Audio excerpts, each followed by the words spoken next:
I remember years ago, you couldn't see women disrobed as they are today. Even if there were homosexuals in our community, they didn't parade themselves before the world. They would hide it because the average person would not countenance homosexuality or lesbianism. But look at Hollywood, how it promotes it. Look at how cross-dressing is being advised. And many great black strong men have been asked to put on women's clothes. For what? They're selling a thought to black people that it's all right to be other than yourself. You remember when I spoke of Medea, I never saw Brother Tyler Perry as a man that was promoting cross-dressing. I saw him promoting Medea, that great woman in the life of black people. Of course, it was done in a comic way, but nevertheless, the scriptures of the Bible teach against women dressing like men, and it teaches against men dressing like women. And even in the Old Testament, the punishment for so doing was death under the law of Moses. Hollywood, you all know the Torah. You know what God has said, but you are promoting evil. You are promoting that which is against the will and the way of God, and you're doing it purposely. Not so much for your people, but you know that we are to receive the kingdom after God takes it from you, and you hate the fact that our rule is going to come whether you like it or not. The kingdom will be taken from you and given to this rejected stone, this black man that God has chosen to be his people. You know this, so you want to feed us all the filth that we can eat, all the debauchery that we can stand. So you are now bringing the privacy of sex into public view in your movies, in your magazines, in your newspapers. It's all about sex, titillating the people of America, particularly our young people, to get involved in the kind of behavior that they can see on internet. They can see it in the movies, and it's very difficult for parents even to close their children off from the filth that is abounding in the society. Even down to cartoons, you are promoting that which is against the will and commandments of God. You're promoting lying, you're promoting stealing, you're promoting cross-dressing, you're promoting lesbianism and homosexuality.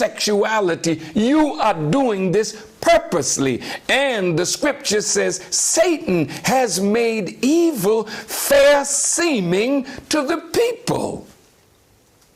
So we are so confused today.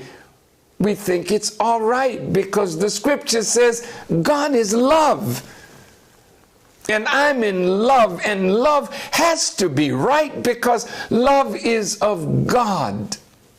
See how you have deceived yourself.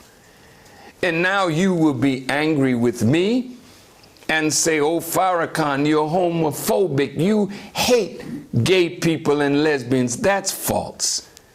I'm in love with my people. I'm in love with you regardless of how you present yourself. I have never disrespected you. I have had teachers of my violin that are gay. I never disrespected them, nor did they disrespect themselves in my presence. I was educated by a gay person in Detroit because I spoke ugly about lesbianism and homosexuality, and he was hurt. And when I came to Detroit, he asked to see me. And I remember his listening to my lecture, and he came to the private quarters that I had, and I let him in, and we sat and talked. And he wanted to change his way of life, and he gave me guidance he didn't know he was guiding me, but he was telling me about the language that I used. It was the same with rabbis that I sat down and talked with. They had dinner in my home, and they told me that some of my language was hurtful to them. They didn't know it, but later I told this former chief rabbi, dean of the rabbis in Chicago, that what he told me, I thought about it. I'm not interested in making white people enemies of ours. I'm not interested in stirring up hatred in you for me or for us, but I have to give you the message whether you hear or forbear. So I try now to be more careful in the way I speak, because it is not my desire to hurt your feelings, but the Honorable Elijah Muhammad says, truth hurts, but it only hurts the guilty. And I remember Brother Malcolm one day when he was lecturing at a college, and the people started hissing the Caucasians against him. And he said, oh, that's what your father did in the garden. And he said, whenever a man throws a stone in a pack of dogs, the only one that hollers is the one that gets hit. And today, if I don't preach the truth to try to save your life, I will lose mine. And if I don't warn you of what the consequences are, and you continue in what you're doing with no desire even to change because you think you are living right, this enemy is a scientist of evil. He's studying bacteriology and chemistry in such a way that he can change you chemically to think you are what you are not. He's a wise Satan. That's who you're dealing with. You're not dealing with just common wicked man. You're dealing with the Satan, the God of this world. And he's after you, black man and woman, to take you down with him when he goes. Let me go on with that subject, because the strong black men are being asked by Hollywood to put on dresses. Strong black men are offered lots of money. I won't name the person, but the manager of a certain strong black man came to me and begged me, please talk to the one that I'm managing, for they have offered him $15 million to cross-dress, to dress like a woman in a movie, and I don't want him to do that. Could you talk with him? But the scripture says, money answereth all things, and so $15 million a man will put on a dress in a heartbeat. Well, white people put on dresses too, but they're not after their own. They're after you. You remember Dave Chappelle?